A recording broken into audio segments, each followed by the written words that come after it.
नमस्कार. मी आहे प्राध्यापक मोहोळ मॅडम उर्फ मोरे मॅडम. आज आहे रक्षाबंधन आणि या रक्षाबंधनानिमित्त मी तुमच्यासमोर आज हा एक नवीन विचार लेख घेऊन आलेली आहे.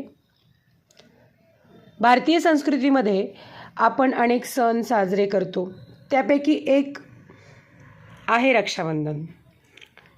बहिणीचे रक्षण करण्यासाठी धाग्यांमध्ये नातं गुंफून ठेवणं म्हणजे रक्षाबंधन.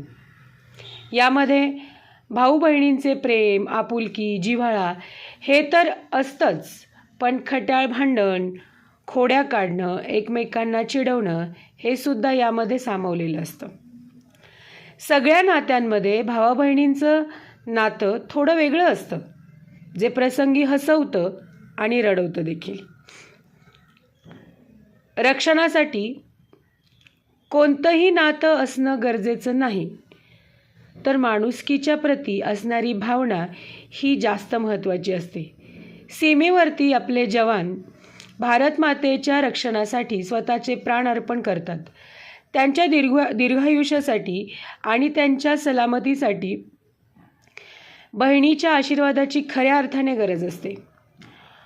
कोणत्याही नात्याला नाव दिलंच पाहिजे असं नाही. ते निखळ मैत्रीचं नातं देखील असू शकतं, परंतु ते नातं मात्र निभवणं आणि टिकवणं हे त्या दोन्ही व्यक्तींच्या हातात असतं. हल्ली आपण पाहतो जमीन, प्रॉपर्टी, पैसा अडका यासाठी भावा बहिणींमध्ये वाद विकोपाला गेलेले आहेत. त्यामध्ये प्रेम आणि जिव्हाळा राहिलेलाच नाही. बहिणीला वाटतं भाऊ आपल्याला विसरला आणि भावाला वाटतं हिच्या अपेक्षा नेहमी वाढतच जातात. कितीही यांच्यासाठी केलं तरी बहिणींना कमीच वाटतं. पण मी अशाही बहिणी पाहिल्यात, त्यांना पैसा आणि जमीन यापेक्षा देखील भावाच्या घरामध्ये मिळालेला सन्मान आणि प्रेम जास्त महत्त्वाचं वाटतं. परंतु गैरसमजामुळे विकोप मात्र वाढत जातो आणि एकमेकांशी असणारा संवाद पूर्णपणे बंद होतो. आणि मग दोघेही भाऊ बहीण विचार करतात कोण चुकीचं होतं, कोण बरोबर. आसपासची नाती आगीत तेल ओतणारी असतील तर त्यांच्यातले वाद कधीच मिटत नाहीत आणि आयुष्यातल्या एका वळणावर भाऊ किंवा बहीण यांच्यामध्ये कोणीतरी एक या जगाचा निरोप घेतो. त्या क्षणाला मागे उरलेल्या व्यक्तीला जे वाटते ते त्या भावाप्रती किंवा बहिणीप्रती असणारं खरं प्रेम आहे. प्रॉपर्टी, पैसा अडका कोणीही बरोबर नेत नाही हे जरी आपल्या सगळ्यांना माहीत असलं तरी वादाचं मेन कारण एकमेकांकडून ठेवल्या जाणाऱ्या अपेक्षा याच असतात.